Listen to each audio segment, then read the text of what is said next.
Bumban's love feast ought to be Everidge cocktails, right ho!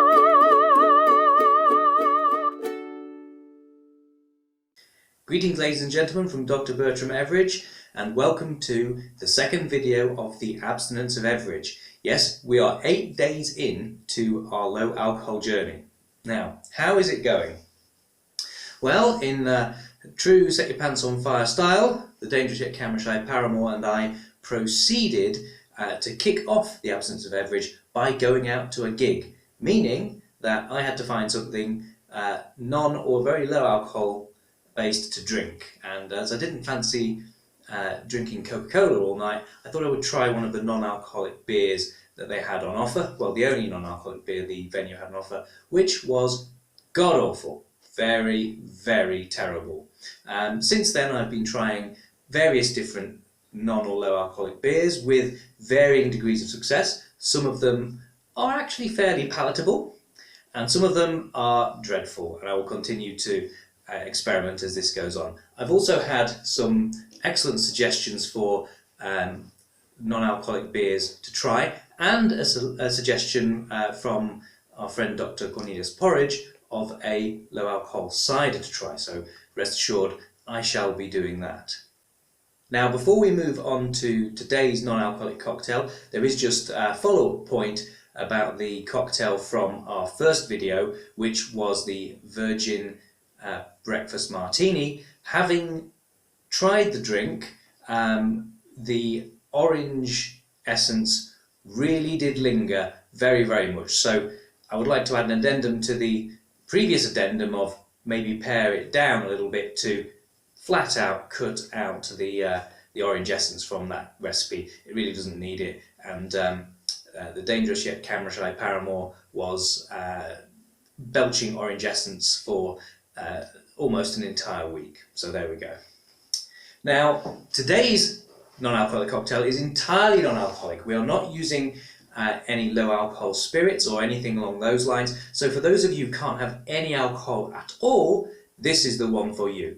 And it is a classic cocktail and one that I have made before and did find to be quite palatable. It is a cocktail which requires a certain ingredient, a very prickly ingredient.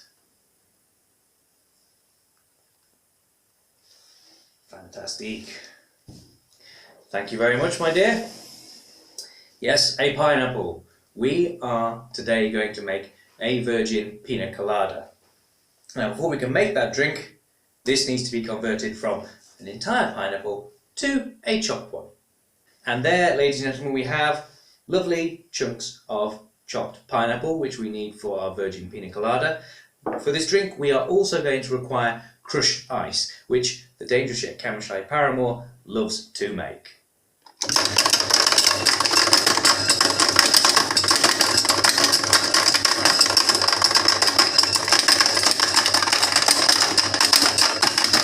So now we have crushed ice, but to finish off our drink, we also require pineapple juice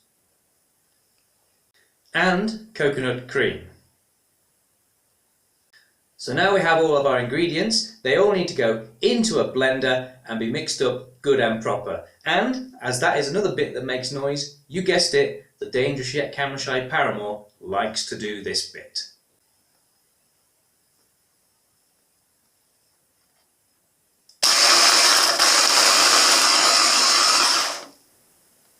There we go, ladies and gentlemen, we have blended all the ingredients together. Now, I've only done a small amount of each just for demonstration purposes. I've done 2 shots each of the coconut milk and the pineapple juice, and I've popped 4 chunks of pineapple into here. Now, this seems like a really, really simple recipe, and I'm sure that there's recipes out there which can add things to it. It was just the simplest recipe that I was able to find.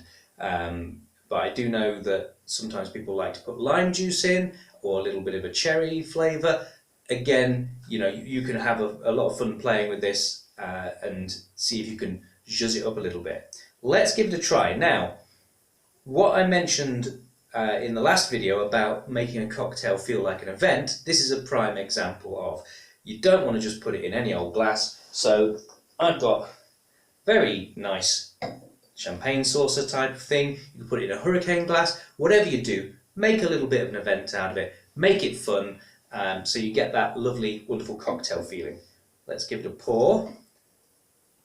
It's got a very interesting texture because you've got the crushed ice in there as well as the actual chunks of pineapple and the fruit and that. So often with mocktails, when they feel insipid, a lot of it is around the texture, I've found. Let's give this a try.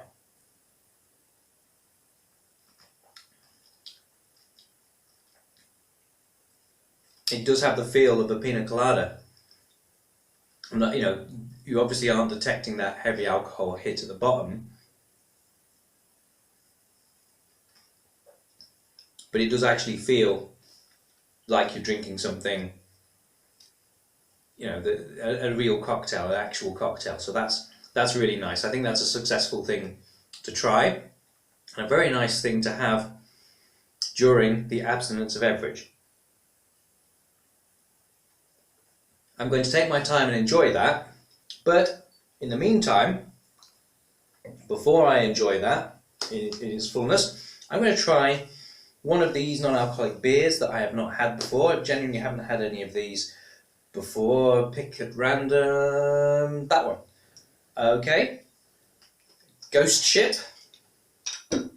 Is this going to be added to the I really don't like it pile, or helping me to get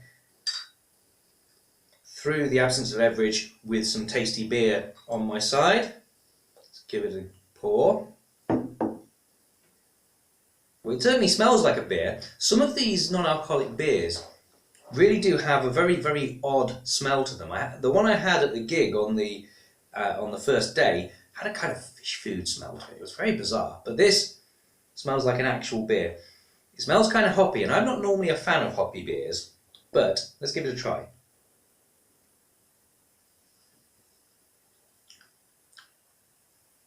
That really does taste like a beer. That's, yeah, interesting. Very strange. Not a beer that I would normally pick, but as for a non-alcoholic beer, it certainly is hitting the spot in terms of that. So, ladies and gentlemen, I think a successful cocktail to try and a successful testing of non-alcoholic beers. Join us next time. Everidge out. All I want is a liquor in my growler. Got to be average.